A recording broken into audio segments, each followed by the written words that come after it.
Hello friends, welcome to my YouTube channel. Chapter 6 lines and angle से theorem 6.1 करेंगे। If two lines intersect each other then the vertically opposite angles are equal. अगर कोई दो line आपस में intersect होती हैं तो जो वर्टिकली अपोजिट एंगल्स बनते हैं वो आपस में बराबर हो रहे हैं। यहाँ पे ए बी और सी डी ये दो लाइन्स हैं, ये ओ पे इंटरसेक्ट हो रही हैं। तो वर्टिकली अपोजिट एंगल्स वो होते हैं जो आमने सामने बनते हैं। जैसे क्रॉस बन गया ना, तो दो एंगल तो ये बन गए, एक ये वाला और ये वाला, जहां मैं डॉट लगा रहा हूं। तो ये दोनों वर्टिकली अपोजिट एंगल्स हो गए हैं AOC और BOD। और AOD ये वाला एंगल और COB ये वाले एंगल्स जहां पे मैं ये लाइन लगा रहा हूं, ये वर्टिकली अपोजिट एंगल्स का पेयर है और ये बराबर होते हैं। ये आपको इसके अंदर प्रूफ करना है। पहले तो गिवन लिख लेते हैं। AB and CD intersect at O। AB और CD O पे इंटरसेक्ट हो रहे हैं। प्रूफ करनी है आपको दो चीजें, AOC और BOD ये दो एंगल आपस में बराबर हैं, और AOD और BOC ये दो एंगल्स आपस में बराबर हैं। तो हम यहां से शुरू करते हैं जिन पे मैंने डॉट लगाया है, AOC और BOD से। ये दो एंगल्स आपको प्रूफ करने हैं, तो पहले तो आप इन दो एंगल्स को ले लेना। इनको लेके और कोई भी इनके बीच में एक एंगल एक्स्ट्रा ले लेना। जैसे कि मैं निशान लगा रहा हूं, ये वाला एंगल मैंने इसमें एक्स्ट्रा ले लिया। ये सिर्फ इस सवाल को करने की एक टेक्निक बता रहा हूं, मैं तरीका बता रहा हूं। अभी क्या करना है, मैंने ये ले लिए तीनों एंगल्स। तो एक बार तो मैं AB लाइन के ऊपर ये दो एंगल लेके लीनियर पेयर लगा दूंगा, और एक बार CD लाइन को लेकर इन दोनों एंगल्स पे मैं लीनियर पेयर लगा दूंगा। दो रिजल्ट आएंगे, वहां से आपका मेन आंसर भी आ जाएगा। ये शुरू करते हैं। तो ऑन लाइन यहां से प्रूफ है, ऑन लाइन AB। पहले मैं AB लाइन को ले रहा हूं। AB लाइन के ऊपर AOC और BOC, angle AOC plus angle BOC ये दोनों मिलके 180 डिग्री के होंगे, क्योंकि ये लीनियर पेयर बना रहे हैं। रीजन जरूर लिखेंगे, लीनियर पेयर। अब CD लाइन को ले रहा हूं मैं, on line CD, on line CD line के ऊपर BOC और BOD, angle BOC plus angle BOD ये दोनों मिलके भी 180 डिग्री के होंगे, क्योंकि ये स्ट्रेट लाइन है तो लीनियर पेयर बन रहा है। रीजन में लिख देंगे यहां पे भी लीनियर पेयर। अब ये दो रिजल्ट आए हैं, नंबर 1 और नंबर 2। दोनों रिजल्ट में आप देख रहे होंगे कि इनका जो राइट हैंड साइड है ना, वो दोनों का 180 डिग्री ही है। यानी ये चीज भी 180 डिग्री के बराबर और ये चीज भी 180 डिग्री के बराबर। तो जब राइट हैंड साइड बराबर है तो इनके लेफ्ट हैंड साइड भी बराबर होंगे। वही हम यहां पे लिखेंगे। फ्रॉम 1 एंड 2 हम लिख सकते हैं एंगल AOC BOC बराबर होगा BOC प्लस BOD के। Angle AOC plus angle BOC बराबर होगा angle BOC plus angle BOD के बराबर। अब बीच में इज इक्वल टू का निशान है, दोनों तरफ आपको BOC और BOC दिखाई दे रहा होगा। तो जब ये BOC इधर होगा, इधर चला जाएगा तो माइनस हो जाएगा। तो हम यहाँ इसको डायरेक्ट भी काट सकते हैं। अगर इज इक्वल टू का निशान हो, बीच में कोई इक्वेशन बन रही हो और दोनों तरफ कोई सेम चीज हो और साइन भी सेम हो, तो वो कट जाती है। ये कट गया। यहां से क्या मिला आपको, एंगल AOC और is equal to angle BOD। देख लिए, ये रिजल्ट है आपका। AOC BOD ये वर्टिकली अपोजिट एंगल्स है, ये प्रूफ हो गया। तो एक तो मैंने कर दिया, अब दूसरा भी करते हैं। अब दूसरे के लिए मैं इस बार दूसरा पेयर लूंगा। अभी मैं करूंगा ये वाले जिसपे मैंने निशान लगाया है, यानी BOC और AOD को मैं करूंगा। तो मैं इसकी फिगर दोबारा से आपको अलग दिखा देता हूं। अब आप इस फिगर में देखना, मैं इन पे डॉट लगा रहा हूं। ये दो एंगल्स मुझे बराबर दिखाने हैं, तो मैं इनको ले लूंगा और इनके बीच में कोई एक एंगल ले लूंगा। वो मैं इस तरफ भी ले सकता हूं, दूसरी तरफ भी ले सकता हूं, तो मैं इधर ही ले लेता हूं। ऐसे मैंने इनको 3 कवर कर लिया। अब एक बार ए बी लाइन लेके और इन दो एंगलों को लीनियर पेयर लगा देंगे, और एक बार सी डी लाइन लेके इन दो एंगलों को लीनियर पेयर लगा देंगे। सेम टू सेम डुप्लीकेट यही स्टेप्स होंगे और आपका रिजल्ट आ जाएगा। चलिए इसको भी कर देते हैं। अब इस फिगर में देखना आप, now on line A B ले लेता हूं मैं पहले, A B, on line A B, A B line के ऊपर ये दो एंगल बन रहे हैं, BOD और AOD। Angle BOD plus angle AOD, ये दोनों मिलके 180 डिग्री के होंगे। क्यों? क्योंकि लीनियर पेयर बन रहा है। तो रीजन में ब्रैकेट में जरूर लिखना लीनियर पेयर। अभी मैंने AB लाइन को लिया है, अब मैं CD लाइन को लूंगा। तो ऑन लाइन CD, CD के ऊपर दो एंगल बन रहे हैं, वो कौन कौन है? एक तो ये वाला है BOC और BOD। Angle BOC plus BOD, ये दोनों मिलके 180 डिग्री के होंगे। क्यों? क्योंकि लीनियर पेयर है। अब इन रिजल्ट का मैं नंबर रख लेता हूं, 1 2 ऊपर रख चुका हूं, तो इनका नंबर मैं 3 और 4 रख लेता हूं।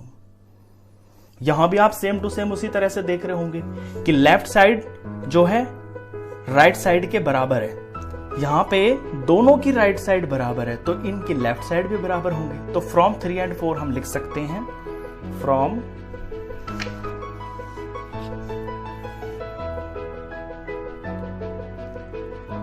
फ्रॉम 3 and 4 हम ये लेफ्ट साइड्स जो है इन्हें बराबर करके लिख सकते हैं। तो angle BOD plus angle AOD बराबर होगा BOC और BOD के। Angle BOC plus angle BOD। अब यहां दोनों तरफ आपको कोई एक चीज सेम दिखाई दे रही होगी। यहां पे ये BOD और ये BOD दोनों तरफ है ना, तो ये कट जाएगा। BOD से BOD कट गया, बचा क्या? एंगल AOD बच गया, is equal to angle BOC बच गया। फिगर में देख लीजिए, यही आपको दिखाना था। ये थे ना BOC, ये रहा, AOD ये रहा। तो दूसरा जो पेयर है वो भी हमने बराबर दिखा दिया। इस तरह से आप दोनों पेयर्स को, वर्टिकली अपोजिट एंगल के दोनों पेयर्स को बराबर दिखा सकते हैं। Theorem prove. तो इस वीडियो में बस इतना ही। नेक्स्ट क्वेश्चंस के लिए फिर नेक्स्ट वीडियो में मिलते हैं। तब तक के लिए good bye. Hello friends, welcome to my YouTube channel. Chapter 6 lines and angle से थ्योरम 6.3 करेंगे। If a transversal intersects two lines, अगर कोई ट्रांसवर्सल किन्हीं दो लाइन्स को इंटरसेक्ट करती है, such that a pair of alternate interior angles is equal, और इंटरसेक्ट इस तरह से करती है कि एक पेयर भी अगर ऑल्टरनेट इंटीरियर एंगल्स का बराबर है, then the two lines are parallel, तो फिर वो दो लाइन्स पैरेलल होंगी। तो थ्योरम के अकॉर्डिंग ये फिगर मैंने बनाई है। गिवन क्या है? AB और CD यहाँ पे दो लाइन्स हैं और इनको PQ एक ट्रांसवर्सल काट रही है। यहाँ पे एंगल, ये वाला एंगल और ये वाला एंगल, ये ऑल्टरनेट इंटीरियर एंगल्स हैं और इन्हें यहाँ पे मैंने बराबर ले लिया है। तो पहले तो गिवन लिखेंगे, transversal PQ intersects two lines AB and CD at R and S। Transversal PQ जो है AB को और CD को R पॉइंट S पॉइंट के ऊपर इंटरसेक्ट करती है, सच दैट इस तरह से इंटरसेक्ट करती है कि एंगल ARS बराबर एंगल DSR के है। ARS ये वाला एंगल, DSR ये वाला एंगल, ये दोनों बराबर है। हमें प्रूफ करना है कि AB पैरेलल टू CD, कि ये दो लाइंस पैरेलल होंगी। चलिए प्रूफ पे चलते हैं। तो सबसे पहले आपको यहां देखना है कि ये जो ARS एंगल है ना, ये वाला, ये किसके बराबर आपको यहां पे दिखाई दे रहा है। देखिए ये एक क्रॉस बन रहा है ऐसे, तो क्रॉस बन रहा है तो सामने वाला ये जो एंगल है जिसपे मैं ऐसे डॉटेड कर रहा हूं, ये और ये दोनों वर्टिकली अपोजिट एंगल्स हो गए हैं। तो ये एंगल इस एंगल के बराबर होगा। तो मैं लिखता हूं ARS, angle ARS is equal to angle BRP। Reason जरूर लिखना है, ये वर्टिकली अपोजिट एंगल्स हैं। अब अगर इस रिजल्ट को मैं नंबर 2 रख लूं और जो मेरा गिवन है इसे मैं नंबर 1 रख लूं, तो 1 और 2 से मैं देखूंगा कि एंगल ARS DSR के बराबर है और एंगल ARS BRP के बराबर है। यानी ये जो DSR है ना और BRP है, ये दोनों के दोनों एंगल्स किसी एक एंगल के बराबर है। वो कौन है? ARS। तो जब कोई दो चीजें किसी सेम चीज के बराबर होती हैं तो वो दो भी आपस में बराबर होती हैं। तो फ्रॉम 1 and 2 हम ये कह सकते हैं कि ये दोनों एंगल्स आपस में बराबर होंगे।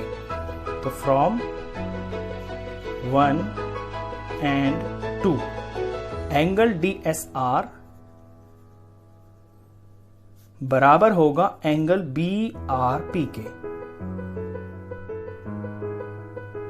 और इस रिजल्ट को मैं नंबर 3 रख लेता हूं। तो कौन सा एंगल? देखिए ये है DSR, ये वाला एंगल, और BRP ये वाला एंगल जो मैंने डॉटेड किया हुआ है। ये दोनों के दोनों एंगल्स बराबर हैं और आप फिगर में देख रहे होंगे कि ये दोनों एंगल्स सेम साइड में हैं और लाइंस की सेम पोजीशन पे है। ये भी लाइन के ऊपर है, ये भी लाइन के ऊपर है। ऐसे एंगल्स होते हैं कोरस्पॉन्डिंग एंगल्स।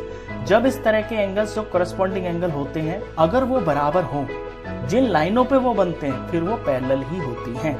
तो ऑल्सो अब इस बात को हमें लिखना है कि ये दो एंगल्स कोरस्पॉन्डिंग एंगल हैं। ऑल्सो these are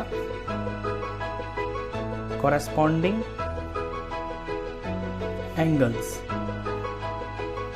इसका मैं रिजल्ट नंबर 4 रख देता हूं।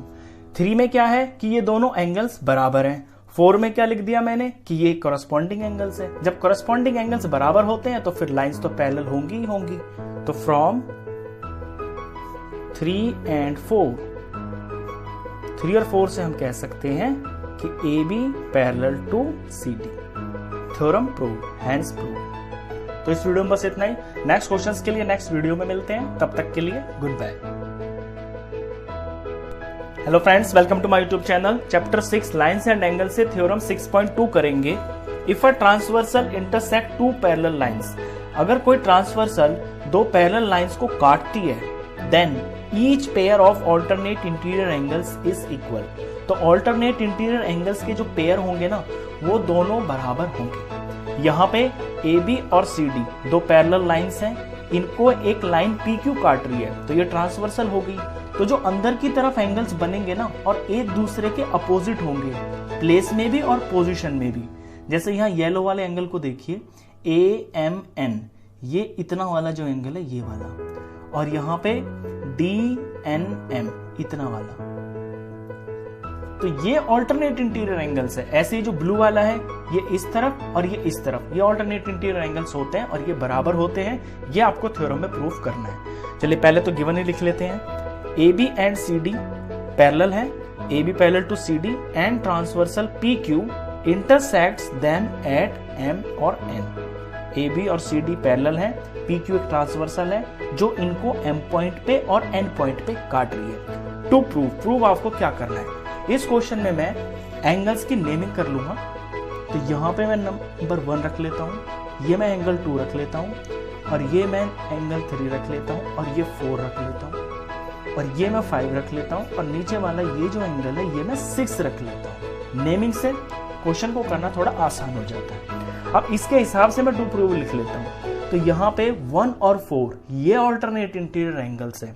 तो मुझे एक तो ये दिखाना है कि एंगल 1 बराबर होगा एंगल 4 की। दूसरा पेयर इसके अंदर 3 और 2 का है, तो मुझे ये भी दिखाना है कि एंगल 3 बराबर होगा एंगल 2 की। तो ये दो चीजें मुझे इसके अंदर प्रूफ करके दिखानी है। चलिए शुरुआत करते हैं। पहले इसी पेयर से ले लेते हैं 1 और 4 से। तो इस साइड देखिए आप, लाइन के ट्रांसवर्सल लाइन के लेफ्ट साइड में देखिए, यहाँ पे एंगल 1 एंगल 5 के बराबर होगा। क्यों? क्योंकि ये ट्रांसवर्सल के सेम ही तो साइड में है और सेम ही पोजीशन पे है दोनों। ये लाइन के नीचे है और ये लाइन के नीचे है, सेम साइड और सेम पोजीशन। इस तरह के एंगल्स को बोलते हैं कॉरस्पॉन्डिंग एंगल्स, और ये बराबर होते हैं। तो यहां से प्रूफ है। तो एंगल 1 बराबर होगा एंगल 5 के। रीजन? क्योंकि ये कॉरस्पॉन्डिंग एंगल्स है, कॉरस्पॉन्डिंग एंगल्स। अब यही चीज यहां पे ये जो एंगल 5 है ये 4 के बराबर होगा, क्योंकि ये क्रॉस बन रहा है ना, तो ये वर्टिकली अपोजिट एंगल्स हो गए हैं, तो 5 4 के बराबर होगा। Angle 5 is equal to angle 4। इसका रीजन भी लिखेंगे, वर्टिकली अपोजिट एंगल, शॉर्ट में लिख दिया है मैंने, वर्टिकली अपोजिट एंगल्स। दोनों रिजल्ट का नाम रख लेंगे 1 और 2। 1 और 2 पे ध्यान दीजिए, यहाँ पे दोनों में आपको एंगल 5 दिखाई दे रहे हैं। एंगल 1 जो है ये भी 5 के बराबर है, और एंगल 4 जो है ये भी 5 के बराबर है, यानी 1 और 4 ये दोनों एंगल्स किसी सेम एंगल के बराबर है। अब आपकी कोई भी दो चीजें किसी सेम चीज के बराबर हो तो वो दोनों भी आपस में बराबर होती हैं, वही हमें यहाँ पे लिखना है। तो फ्रॉम 1 एंड 2 हम लिख सकते हैं कि angle 1 is equal to angle 4, angle 1 is equal to angle 4। तो एक पेयर तो मैंने प्रूव कर दिया। अब सेम टू सेम बिल्कुल यही सेम डुप्लीकेट स्टेप्स होंगे। अब आपको ट्रांसवर्सल के राइट में चलना है और यहां से 3 और 2 को बराबर दिखा देना है। स्टेप्स बिल्कुल सेम यही होंगे। नाउ तो पहले मैं 3 को लूंगा और ये एंगल 6 को लूंगा। यहां पे एंगल 3 बराबर होगा एंगल 6 के। क्यों? क्योंकि ये ट्रांसवर्सल के सेम ही तो साइड पे है, और जो लाइंस हैं पैरेलल उनके नीचे की तरफ है दोनों के दोनों एंगल्स, तो ये करस्पॉन्डिंग एंगल्स होंगे। Now angle 3 is equal to angle 6 होगा। रीजन में लिखेंगे करस्पॉन्डिंग एंगल्स, शॉर्ट में लिख दिया इस बार मैंने, और इस रिजल्ट का नंबर मैं 3 रख देता हूं। अब वही चीज मुझे यहां करनी है कि ये जो 6 है ये 2 के बराबर भी होगा। क्यों? क्योंकि यहाँ क्रॉस बन रहा है और ये वर्टिकली अपोजिट एंगल्स हैं, तो एंगल 6 बराबर एंगल 2 के भी होगा। Reason vertically opposite angles. ये रिजल्ट नंबर मैं 4 रख दूंगा। अब दोनों इक्वेशन में आप देखिए, जो 3 है वो भी एंगल 6 के बराबर है, और जो 2 है वो भी एंगल 6 के बराबर है, यानी ये दोनों एंगल्स किसी एक एंगल के बराबर है, तो इन दोनों का मेजर भी आपस में सेम ही होगा। तो फ्रॉम 3 एंड 4